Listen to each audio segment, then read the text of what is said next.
Garrow Tor.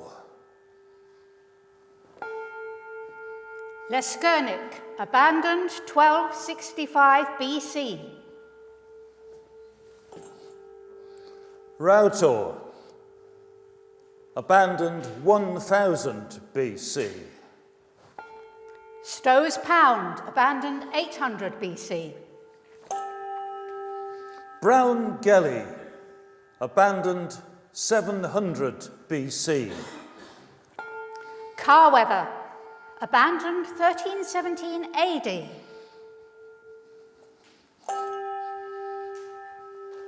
Craddock Moor, abandoned 1470 AD. Lanyon, abandoned 1500 AD. Tregeagle, abandoned 1540 AD. Trinidaret, abandoned 1650 AD. The second settlement at Garrow Tor, abandoned 1851 AD. Menorridon, abandoned 1982.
Bodmin Moor, an ancient, wild, beautiful landscape, was once home to 36 flourishing communities. They farmed, they streamed for tin, they dug for china clay, they mined for copper. From prehistory right the way up to the 19th century, they lived, they loved, they laughed. And where now there is open moorland, they sang songs, told stories, played tunes. Now, we've just named a few of those lost communities from the moor. They were abandoned due to climate change, soil exhaustion, disease, famine, mineral exhaustion, creation of reservoirs. The communities may have gone, but their music and their stories remain. We've just played a tune called The Altarnun Volunteer. It comes from here.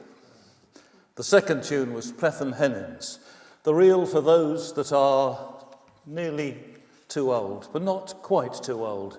And when people say too old for what, the answer is, of course, rock and roll. But now it's time for a moorland story. The weather has always dictated what people could do in life on the moor. The mist and the rain drive the climate. Moorland ponies drift in and out of the night. And some nights it's better to be by the fire listening to a story. Up on the moor is Dosemary Pool. There the deep, deep, black, black water is home to Old Stormwoman. She churns the depth of the pool with a giant ladle, and she churns up the weather, the lightning, the thunder, the storms, and the winds. They're her sons, and they sweep across the cowering hills, shrieking and howling, and they're driven on and urged on by the old man of the moor. Now it is said that once upon a time he gathered all the winds together and put them in a bag and gave them to a very famous sailor who needed to get home from a war. But his crew found the bag and they thought it was treasure, so they opened it and all the winds flew out in all directions. And since that day, every sailor has longed to have a wind, sometimes just to get him home. Now, not far from here, Boscastle, there were 3 ladies, we'll call them 3 ladies, who learnt how to capture a wind just for a moment and bind it into a knot. And these knots could be sold to sailors who needed to get home. They could untie a knot and it would bring them safely home. But the 3 sisters knew that they could only make these charms if they had the blessing of Old Stormwoman. So one afternoon, the 3 sisters bound up their hair with silver pins, put on their long hooded cloaks, and they set off for Dosemary Pool. And when they got there, the sun was just beginning to set, and they stood on the shore of the pool, and they sang a summoning song for Old Stormwoman. And as the last notes blended over the water, it started to bubble and boil, and up shot Old Stormwoman, towering over them, lightning in her hair. Who calls Old Stormwoman? The 3 sisters chanted. 3 are the gifts the wind must declare. 3 are the jewels we'll wear in our hair. 3 winds we would hold, and their power we'd share. Stormwoman looked down on them. Ha! Wind is invisible, wind is as fleet as a sparrow. What are you going to catch your winds with, your Boscastle fishing nets? But the sisters turned back the hoods of their cloaks, and the setting sun glinted on the silver pins. We have living nets, they said. Stormwoman snorted. Bound hair don't bind wind.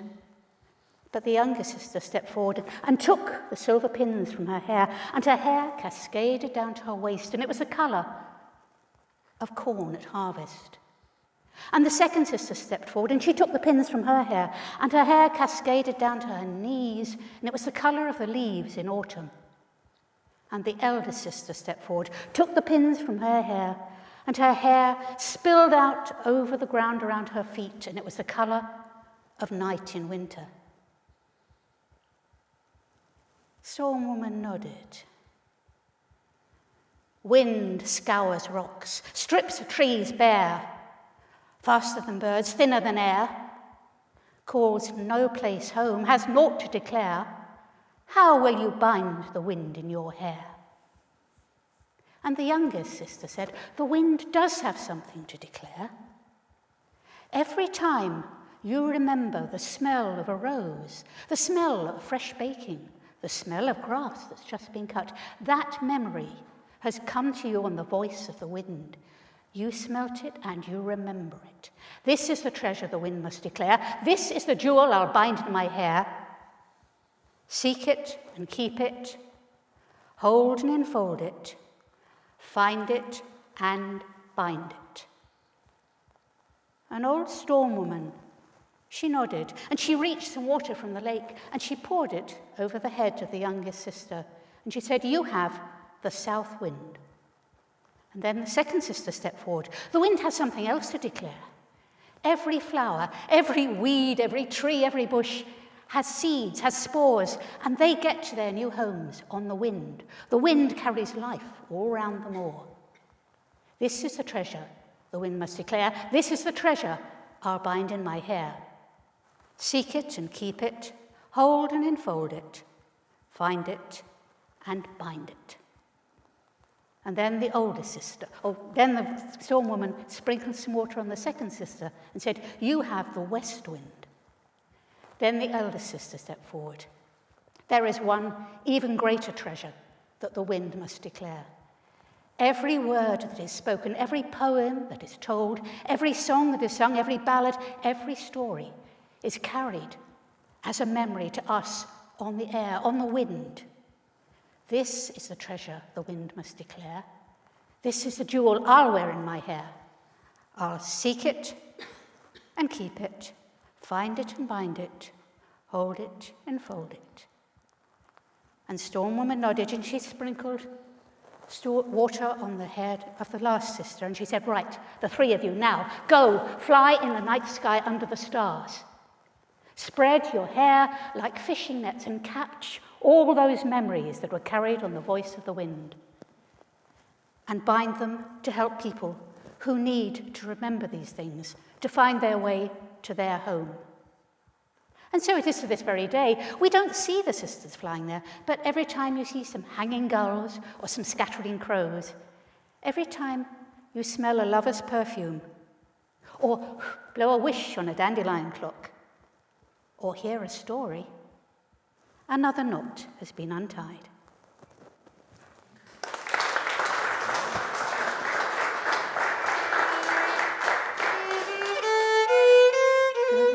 The wind. Medhel and Gwyns, Medhel and Gwyns, whispered and tossed like the tide coming in. Medhel, oh Medhel and Gwyns. Well done.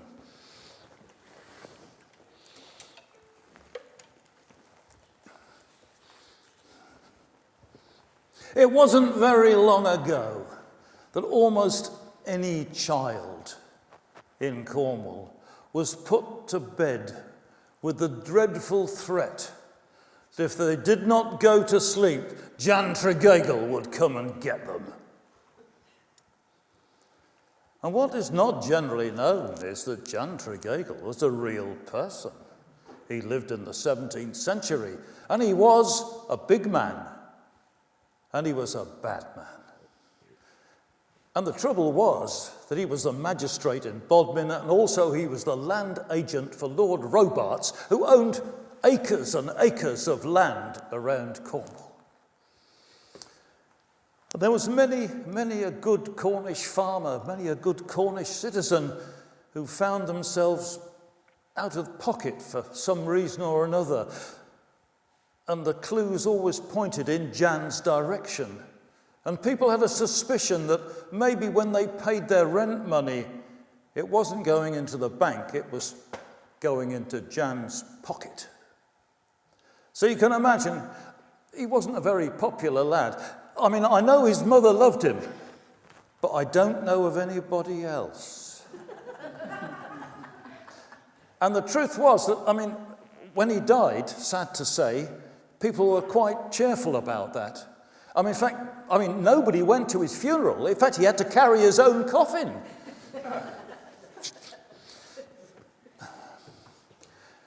But that was when the trouble began. Because, of course, when the accountant went to look at the books, they just didn't add up. They got another accountant, and he couldn't make them add up either. It was very clear that Jan had been diddling the books. And so they summoned Lord Robarts himself, all the way from Westminster, or wherever he hung out. And they convened a special court and sat down to try and work out where all the money had gone. Well, it took them all day. But eventually it seemed there was just one farmer, Honest John, and it appeared that he owed £3, a whole year's rent. So poor John was summoned. He was made to stand in the dock, put his hand on the good book, and promised to tell the truth. And he did. He swore to tell the truth, and he said, "I swear that I paid that money. And if you ask for my opinion, I reckon it finished up in Jan's back pocket, and he never made an entry in the rent book. In fact, if the good Lord were to send Jan here today, well, I bet if he put his hand on the good book, then he'd say just the same as that." Well, at that moment, in the distance, there was a roll of thunder. It's impressive, isn't it? There was a roll of thunder and a flash of lightning, and the room went very dark. I was once telling this story, actually, and the lights fused at that point. It really, it was a sort of a God-given act to help the storyteller, you know. But when the light returned, there in the middle of the room was Jan Tregeagle. He was a bit singed at the edges, but it was recognisably our Jan. Well, they made him put his hand on the good book, and he did tell the truth. And he owned up. He said, "Yes, I confess. I took the money, I put it in my own pocket, and I didn't put an entry in the rent book." And so, Honest John was sent on his way rejoicing. And the accountants were very happy because all the sums now added up, and Lord Robarts had a smile on his face. "Thank you, Jan, you can go now," he said. "You can go now?" "I'm not going anywhere," says Jan. "What do you mean you're not going anywhere? You're dismissed. Look, where I've come from, it's not very nice down there, and they won't let me in upstairs. I'm not going anywhere." "You can't stay here, you're dead. I'm not moving." Oh. Well, they sent for the wisest person they knew to try and sort this out, who was the Abbot of Bodmin. They always have very wise clergymen in Cornwall, he said quickly, knowing that the vicar is listening at the back there, okay? They always have very wise clergymen in Cornwall. Anyway, the abbot said, "Well, I'm not empowered to send anybody to heaven or hell, but I think what we should do is we should keep Jan occupied until Judgment Day.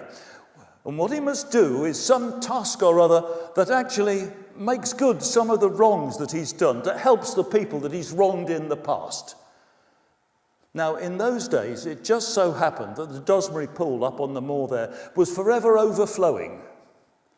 And it flowed into, there were two little hamlets there, Stoffel and Meneridden. And every winter, the water would flow out of the Dosmary Pool, in the front door of one and out the back door of the other. It was awful, it really was. And so Jan was given the job of bailing out the Dosmary Pool, which, as you all know, of course, is bottomless. Fairly bottomless, anyway. And in case he was particularly diligent to make sure that he kept going till Judgment Day, to bail it out, he was just given a limpet shell. And in case luck was on his side, the limpet shell had a hole in it. And so Jan was sent up there onto the moor with his limpet shell to start bailing away. And there's some people will tell you he's still up there now, because on a winter's night when the wind's blowing, you can still hear him wailing and bemoaning his fate. But that's not what really happened.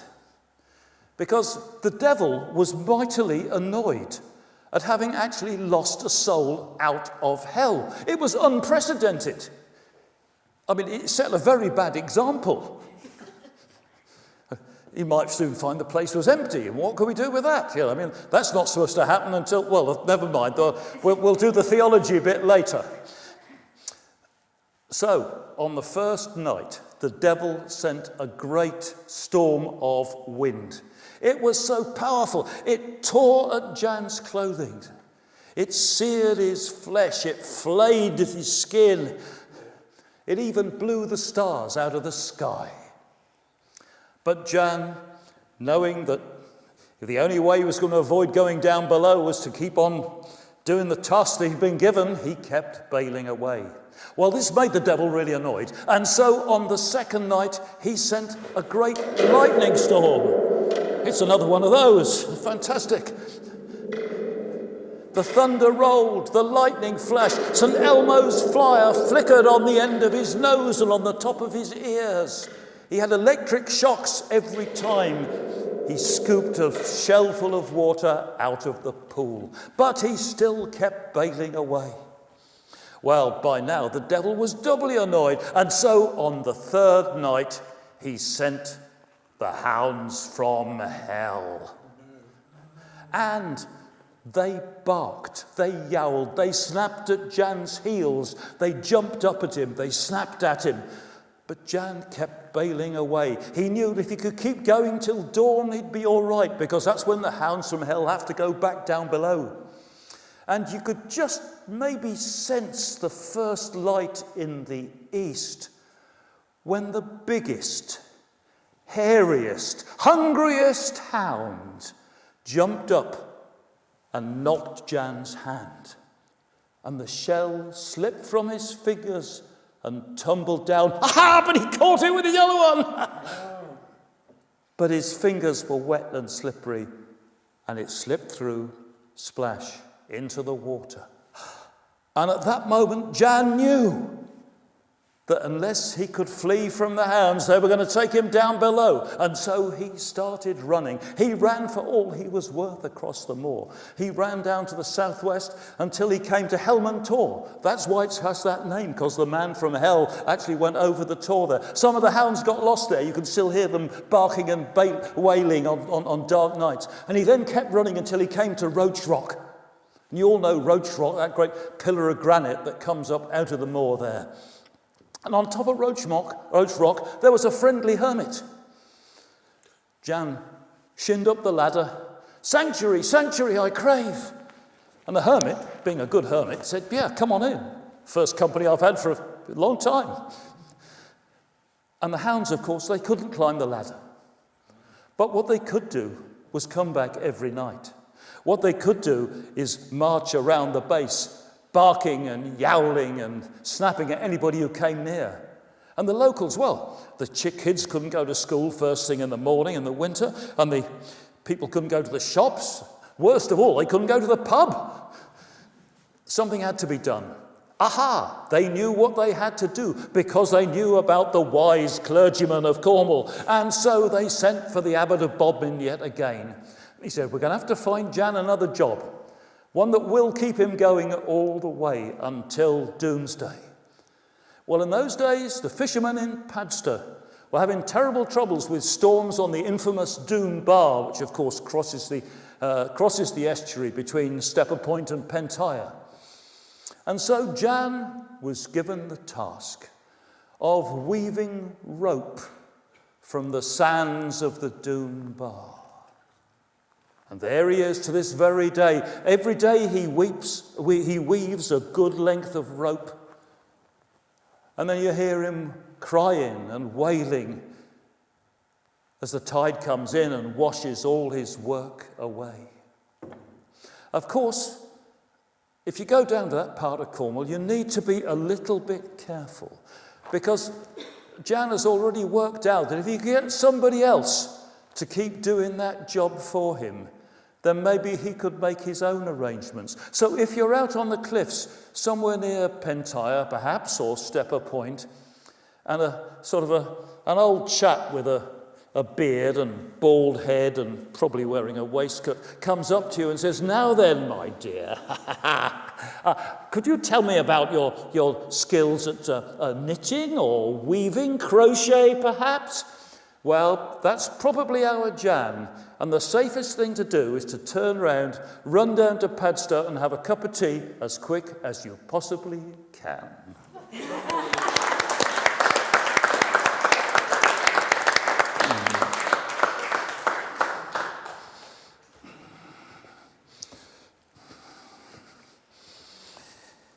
Right, well, it's not widely known, but until quite recently, certainly less than a century ago, travelling entertainers would go from village to village around the moor, and also teachers of various skills as well. So, for example, I remember John Bolitho telling me about travelling music teachers who would go from village to village, and they would have a circuit that lasted maybe 4 or 6 weeks.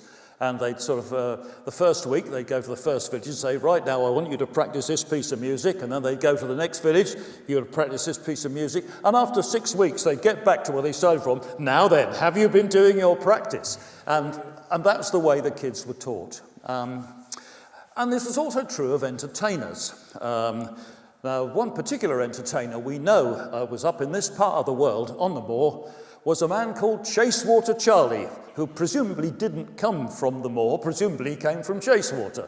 But he was a Charlie Chaplin impersonator, complete with bowler hat, and he was also a step dancer, a scoot dancer, okay?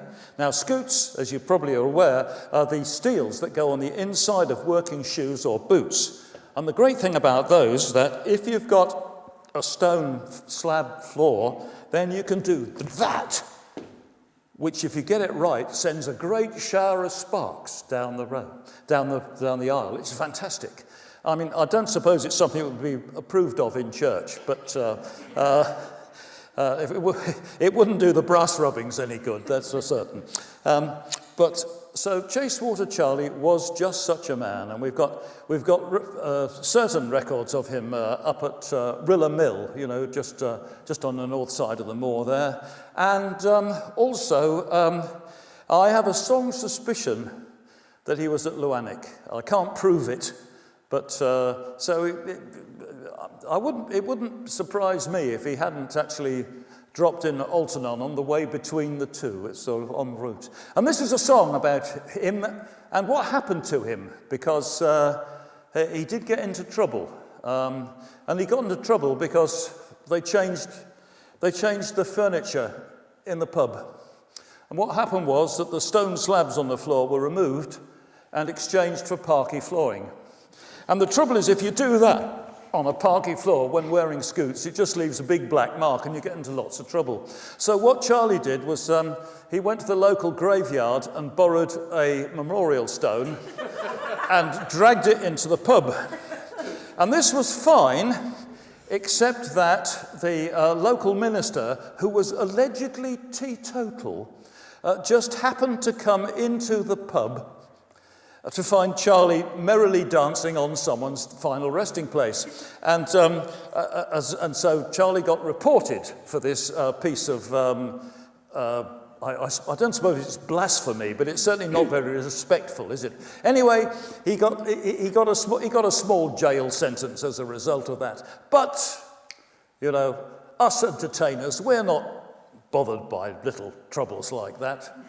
Even though we've got 12 points on our license, we still keep on performing, whatever it is, And so it was with Charlie. So this song is about Chacewater Charlie. Right.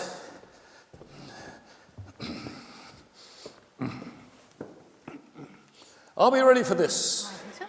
Can you hear me back there?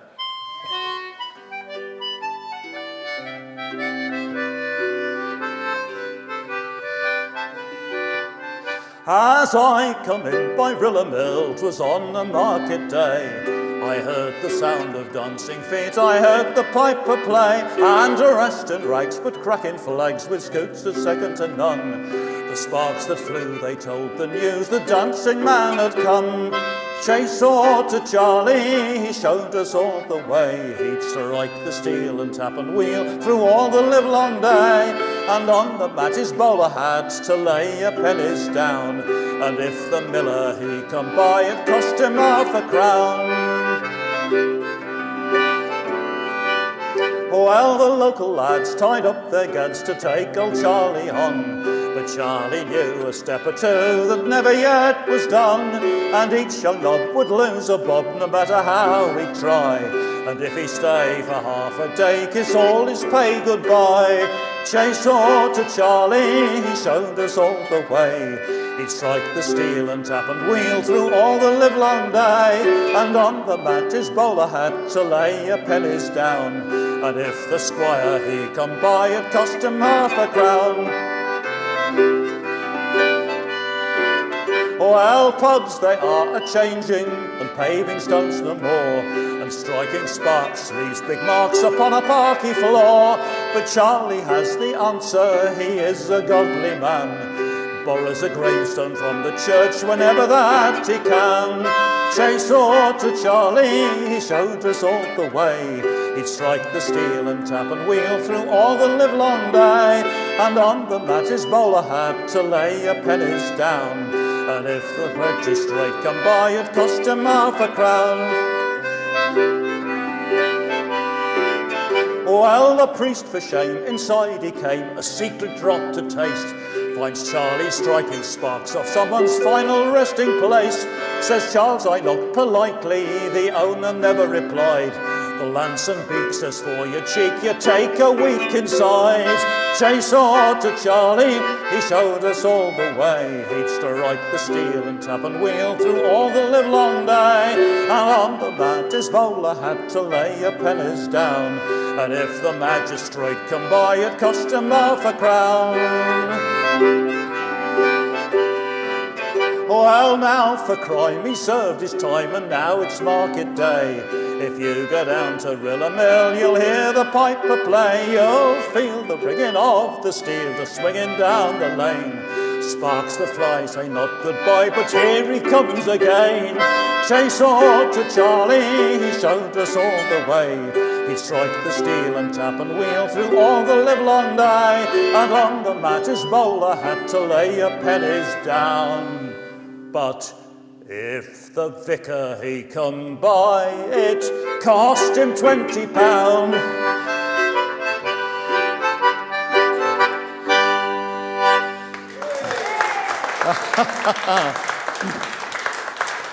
Right, okay, well done.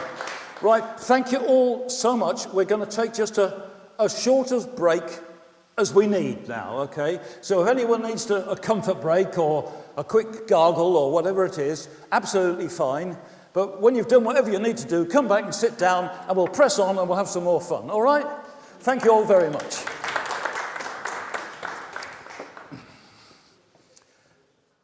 And with that, I'll hand back to you, Mike. All right, thank you. Okay. Well, thank you very much for coming. Thank you even more for staying. In case any of you are overcome with financial irresponsibility, there is a mighty fine book stand at the back of the church, which has got lots of really interesting publications, not too heavy, but academically sound, all about Cornwall and Cornish history. And if you're even sort of more inclined to financial irresponsibility, I do have a little box with books of Cornish folk tales in them, which you're very welcome to sample. More of the same, so to speak. By the way, this is at the moment still, as it has been for about the last 5 years, the best-selling book in Cornwall. No one's prepared to admit it, but that's the truth. Anyway, so we'll crack on with a tune that actually has its genesis not too far from here, just up the road at Camelford.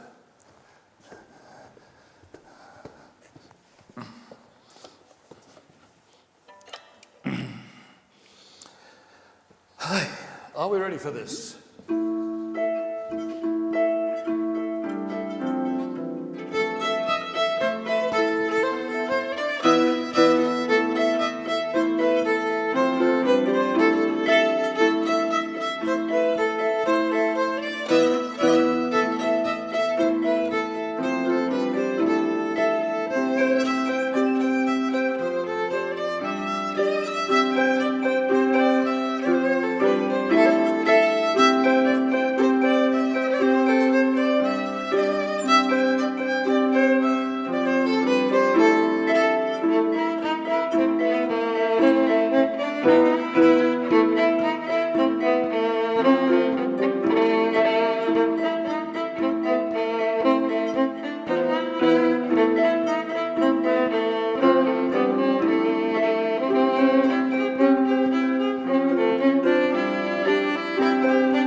All right, that was the Magpie dance from Camelford.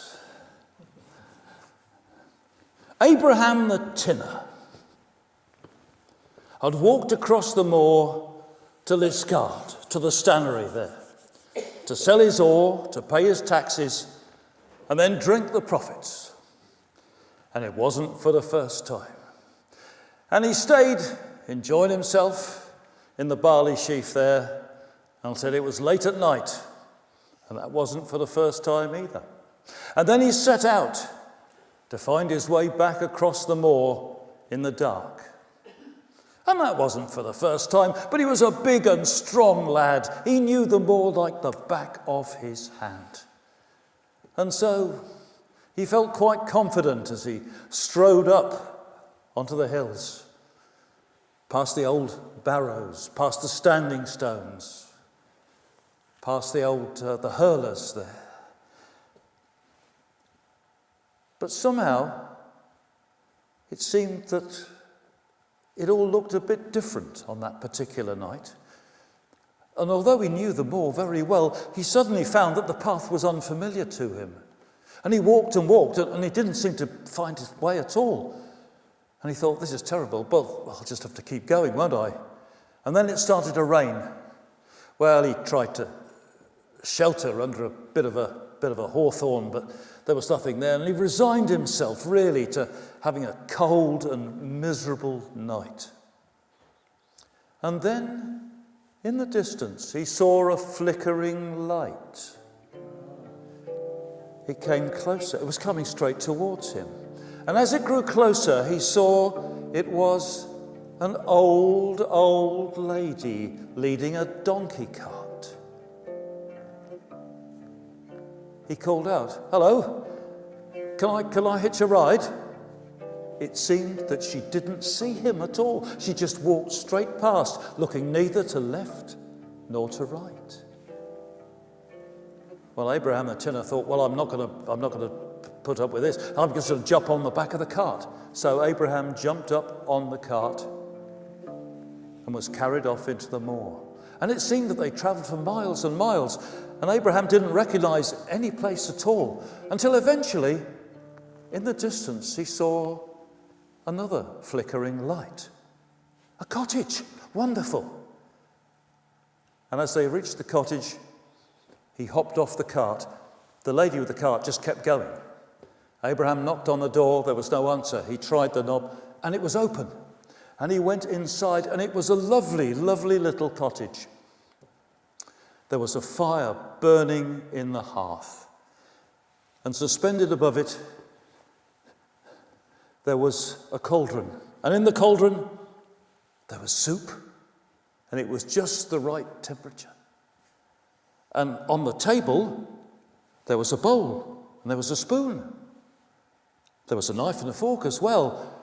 There was a cupboard on the wall. He thought, I wonder what's in the cupboard. So he went up and he opened the cupboard, and in the cupboard there was a loaf of bread. So he took a shilling from his pocket and put it in the cupboard to pay for the bread. he took the bread out, and hungrily he ate the bread, and he drank up the soup. And then beside the fire, there was a big, old, comfortable armchair, the type that we all remember. And he sat down in the armchair close to the fire, and there he dried himself off. And there he fell fast and fast asleep, and he had the best night's sleep that he'd ever had. And he was woken by the sound of rooks and crows. And as he opened his eyes, he saw the sky. There were the rafters, but there wasn't a single slate in place. The cottage looked as if it was derelict. He looked at the fire. There hadn't been a fire lit in that grate for decades. There was a cauldron there, but it was rusty and there was a hole in it. The table, it only had 3 legs. The cupboard was still on the wall, but it was just held up with 1 nail, and it hung at a sort of a crazy angle. So he went up and I thought, I wonder if my shilling is still in there. And he tugged at the door, and he couldn't open it. And he tugged a second time, and he couldn't open it. And then he tugged a third time, and he yanked it open. Ah! Inside was a skull, and it hurtled towards him. He fled in fear, out of the door, down the hillside. Ahead, he could see a village down below. And in the village there was a kiddlywink. Hooray! He went into the pub as quick as he could. And though it was early in the morning, there was the landlord. He said, I need a drink. And the landlord said, yes, you definitely need a drink. And he gave him a tot of rum. Thank goodness for that. And when he recovered, Abraham thought, I'll have a word with the landlord. He says, the old cottage up on the hill there, what do you know about it? He says, nothing much. No one's lived there for decades and decades. And Abraham thought to himself, I must have just had a bad dream. And I thought, well, maybe I best be on my way. So he opened the door and went outside and set off on the road home. But as he did so, there was a movement. He glanced over his shoulder, and disappearing around a corner, just out of sight now, there was an old lady leading a donkey cart.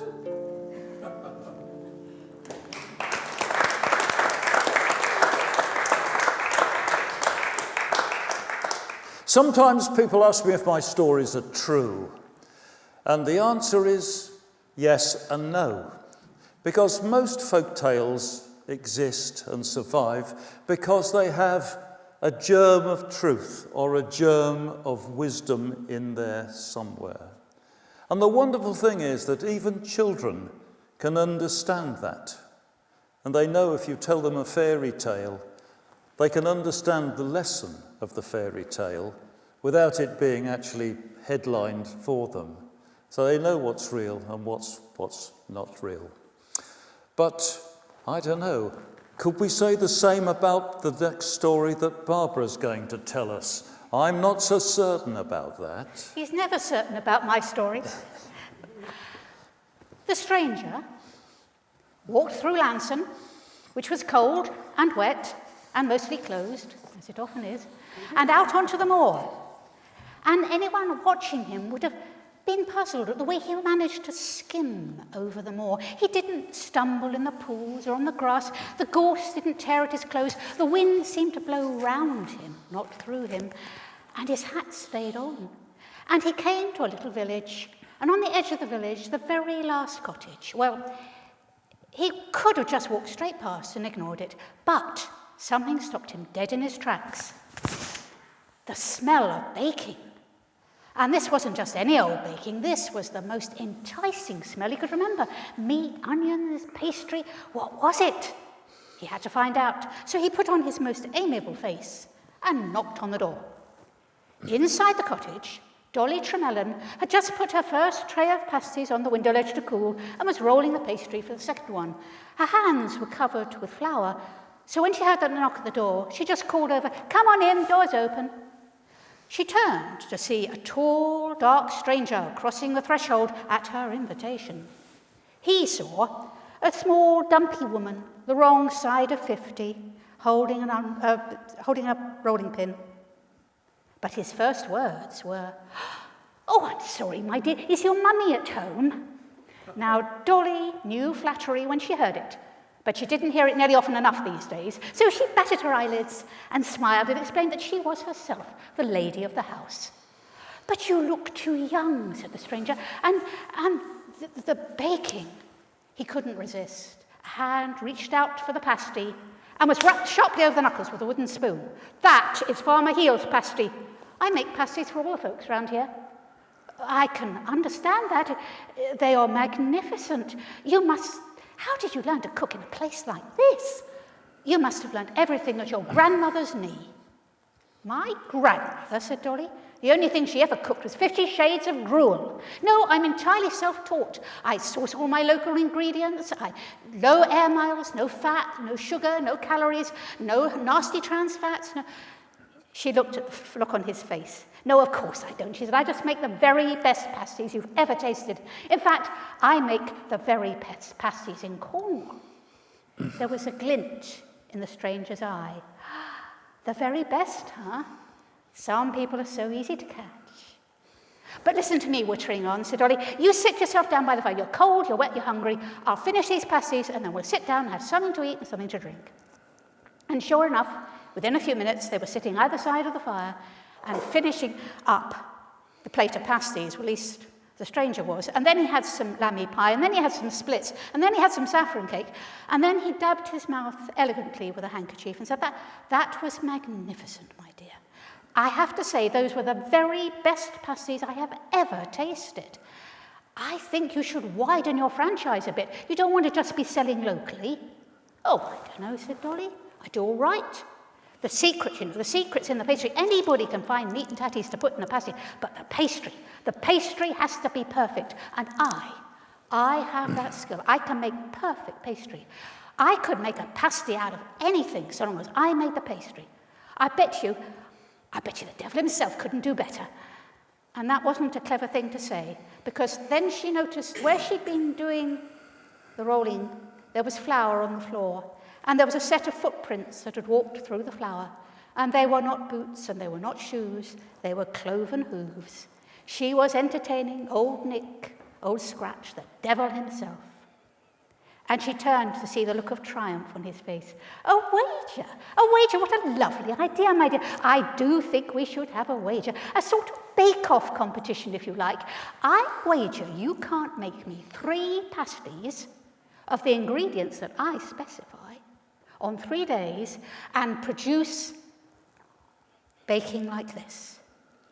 Because if you can't, you're an imposter. And I have a lot of very nasty ovens that need to be cleaned for all eternity. Now, of course, if you succeed, well, I'll make you a pasty, but you won't succeed. The challenge is on. Now, Dolly wasn't going to be beaten in a baking competition, so they shook hands, and he said, "Right, my dear, here is your first ingredient. Bake me a pasty, tasty and rare, from a 2-legged creature without any hair." And then he swirled his cloak round him and marched out of the cottage. Next morning, Dolly went down to the market and she bought fat and flour and vegetables. What did she buy to put in the pasty? A 2-legged creature without any hair. I'll accept offers. 2-legged creature without any hair? What did she make the pasty of? Somebody said chicken behind. Chicken? Yeah, that'll do. She took out her sharp knife, she sliced the meat, chopped the veg, rolled the pastry, and crimped the edge, popped them in the oven. Lunchtime, the devil came strolling up the path, whistling. "Right, my dear, have you packed your Brillo pads and your toothbrush? You're coming with me." "Oh, no, I don't think so," said Dolly. "But do have a chicken pasty before you go." Well, they did smell rather nice. In fact, they smelled better than yesterday's. So he took a bite, and it was good. So he took another bite, and then he had another one, and then you've got to have a third one to make sure the standard's consistent, and the whole plate had gone. He dabbed his mouth. "Well, you did really well, my dear. Congratulations, but I'm afraid you're going to fail tomorrow. Here is your challenge for tomorrow. No legs, 1 foot, no eyes, no hair. Make that a pasty beyond compare. And then he swirled his cloak round him and swept out of the cottage. What did Dolly use for the ingredients of the second day's pasty? No legs, 1 foot, no eyes, no hair. It helps if you happen to know that one of the ancient traditions in Cornwall was that if you could bake a pie containing limpets and raisins, you got away with a whole year's rent. Limpet and raisin pie was one of the local specialities. Don't try this at home, folks. So she went down to the shore and she brought back some limpets and she scooped out the flesh, and with her knife she sliced the flesh, chopped the veg, rolled the pastry, crimped the edge, popped them in the oven. Lunchtime, the devil came up the path and stopped dead. What was that smell? It wasn't bad. Surely she couldn't have made anything out of that. He went inside, and there was a plate of pasties, warm from the oven, and they smelt remarkable. So he had to try one, and actually, it was quite good. She put a lot of raisins in, and it was very, very tasty. And he ate another and another, and soon the whole plate had gone again. Well, my dear, he said, you have done well, haven't you? Now, tomorrow you will be coming with me, but I do congratulate you on your efforts. Now, here is your challenge for tomorrow. I travel for miles by land and by sea. No legs, wings, or scales. What pie will I be? And then he put on his cloak and swirled out of the cottage, but he didn't go straight back home. Because, you see, the devil has many skills, but baking isn't one of them. I mean, spit roast and barbecue, yeah, but real baking, what was his pastry stuff that she was on about? So he sent for flour and fat, and he put it in a bowl, and he thumped it, and he stirred it, and he pummeled it, and he stretched it, and he kneaded it, and he stretched it some more, and then he peeled the grey muck off his fingers and threw it in the nearest oven, and there was a puff of smoke, and he realised that he was actually going to have to win this one. But back to Dolly. What's she going to buy for the pasties on the third day? I travel for miles by land and by sea. No legs, wings, or scales. What pie will I be? It is hard. He has got to win this one, remember? She told me. Yeah, of course she did. Tell me. Eels. Yes, eels, splendid. Yes, she went and got some eels. I hope they were dead. And she brought them back, and she took out her long, sharp knife, and she sliced the meat, chopped the veg, rolled the pastry, and crimped the edge, and put them in the oven. At lunchtime, the devil stopped at the gate. That was something he had never, in an eternity of travelling, he'd never smelt anything like that. He was intrigued. He crept up the path and put his head round the door. There was a pile of delicious-looking pasties. He looked at Dolly, and then he looked at the pasties, and she said, just try one. So he took a bite, and it was ecstasy. The pastry was perfect, a perfect crumble under the tongue, and then the teeth sank into the green jelly, and the luscious, scented white flesh, flavoured with cloves and dill. You can tell I'm a vegetarian, can't you? And he just couldn't stop himself. He ate and ate and ate and ate, and then suddenly he realised that Dolly was looking at him, and he could hardly pretend that this had been a failure, could he? He couldn't think without looking at him like that. Yeah, that was fun, wasn't it? Yes, yeah, that was really good fun. Excellent pasties. Well, I really must be on my way. Oh, no, said Dolly. Oh, no. You owe me a pasty, and I want it made of something with 2 horns and a long swishy tail and cloven hooves. In fact, she said, advancing towards him, I'll make it for you. And for one horrible moment, the devil had an image in his head of being encased in hot, sweaty pastry, with vegetables steaming all around him and an oven waiting for him. And then he screamed and looked at the open door out onto the moor, and he leapt over Dolly and ran. He ran as fast as he could. He ran and ran and ran for the tamer. And, of course, the wager is still unfulfilled, ladies. If any of you find the devil anywhere in Cornwall, you are entitled to make him into a pasty. I reckon he made it over the tamer, but Mike knows different.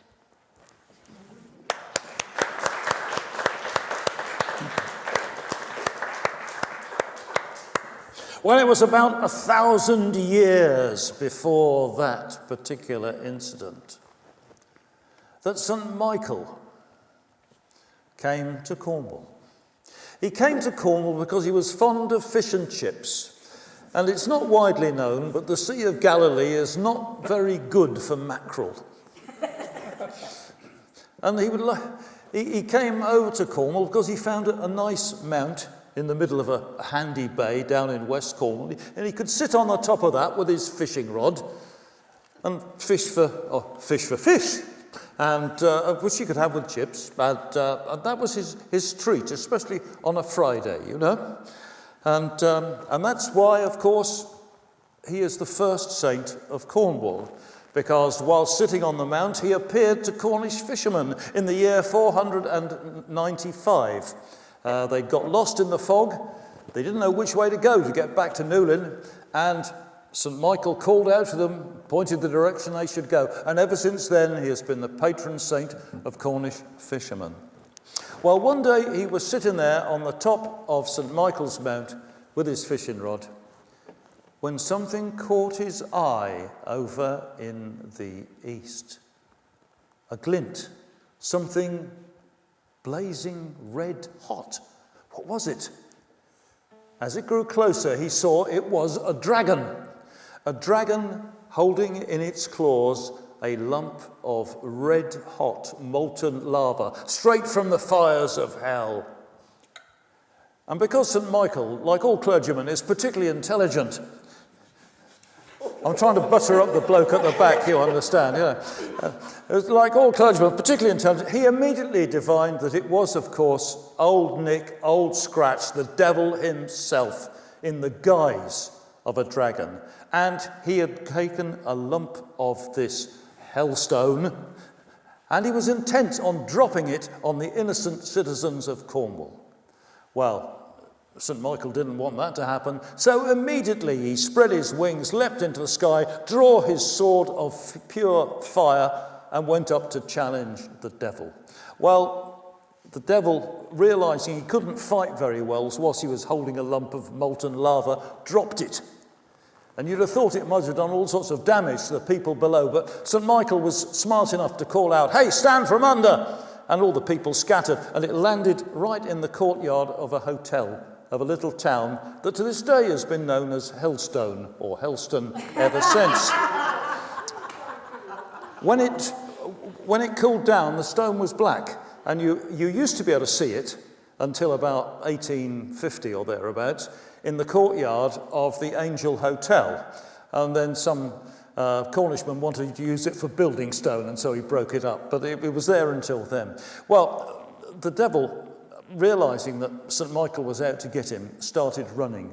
And he started running to the north and the east. Someone had told him that perhaps if he went to Camborne, then they might give him some shelter there, being sort of sympathetic types, you know. And he got to Camborne, and they immediately said, no, you mean Redruth. So he kept going to Redruth, and from Redruth he was recommended to go further north, and he kept running until he got to Bodmin, and then he kept going over the moor. And every step of the way, St. Michael was getting a little bit closer. And it got to the stage where St. Michael was actually getting rather worryingly near, and the devil was running for all his worth, hoping he could make it to the Devon border, where perhaps people would be a bit more sympathetic, when ahead of him he saw a great chasm. Oh no, he would have to jump over it. But he looked at it. It was very deep. And so he backed off. No, it's all right, I'm not going to do it for real. And he took a great run. And he got to the edge, and no. Not only was it deep, it was very wide. I'll need to run up a bit more. So he went back, and he took another run up. And not only was it wide and deep, but the ground below looked rocky and nasty to land on. But by now, St. Michael was right close behind him. He summoned up all his courage, took an enormous run, and leapt straight over to the other side. He quickly scuttled into Devon and then went to Westminster, where he lives to this very day. Or perhaps it's Mar-a-Lago or somewhere like that. Any Americans here? And what can I say? The great leap of the devil is remembered, of course, because the valley, the gorge known as the Devil's Jump, is actually not that far the other side of Camelford. And of course, this particular story has been memorialised, is that the word, in a tune that's called The Devil's Jump.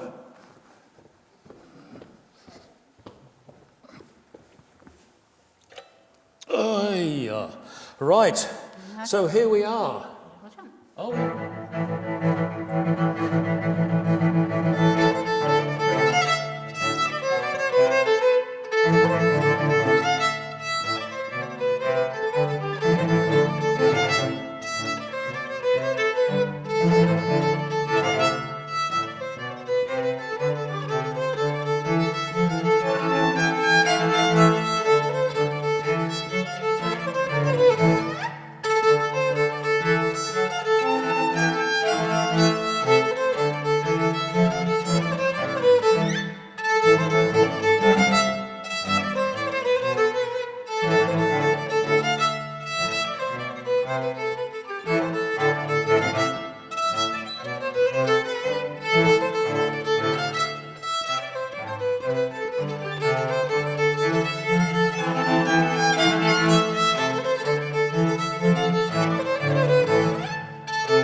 He's getting really close. You want to go a bit faster, huh?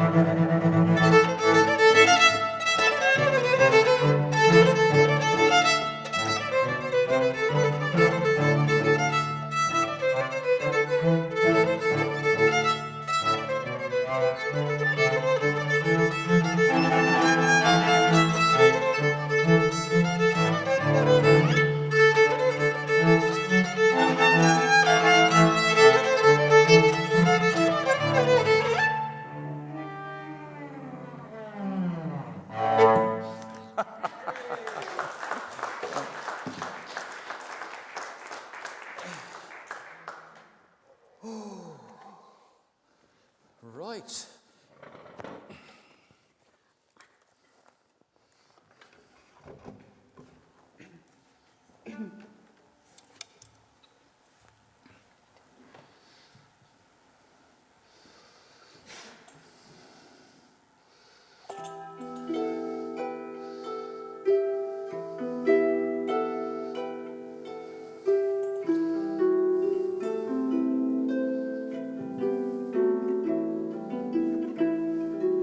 And now the moor is peaceful.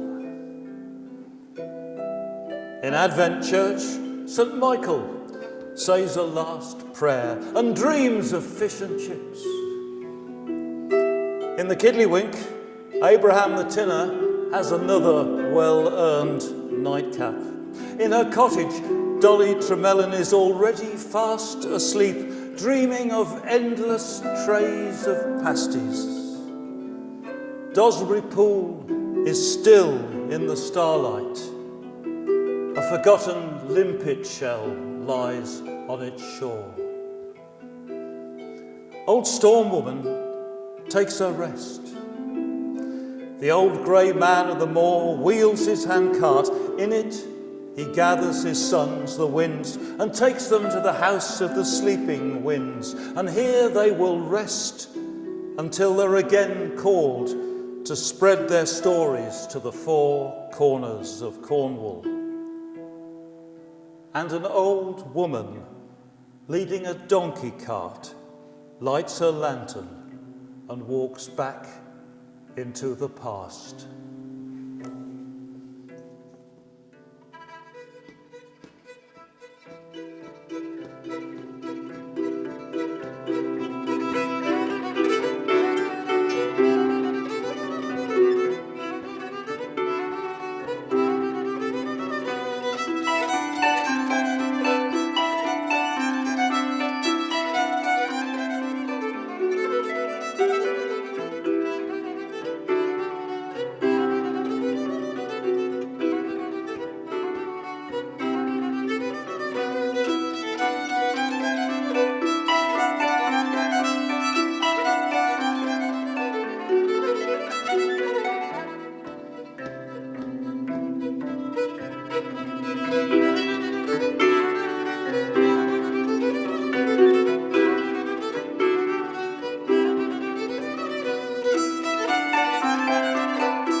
Step forward, step forward.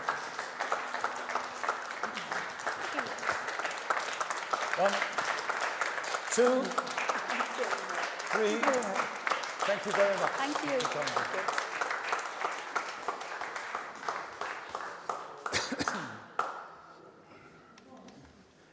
Thank you so much, guys. I think, ladies and gentlemen, the droll telling or storytelling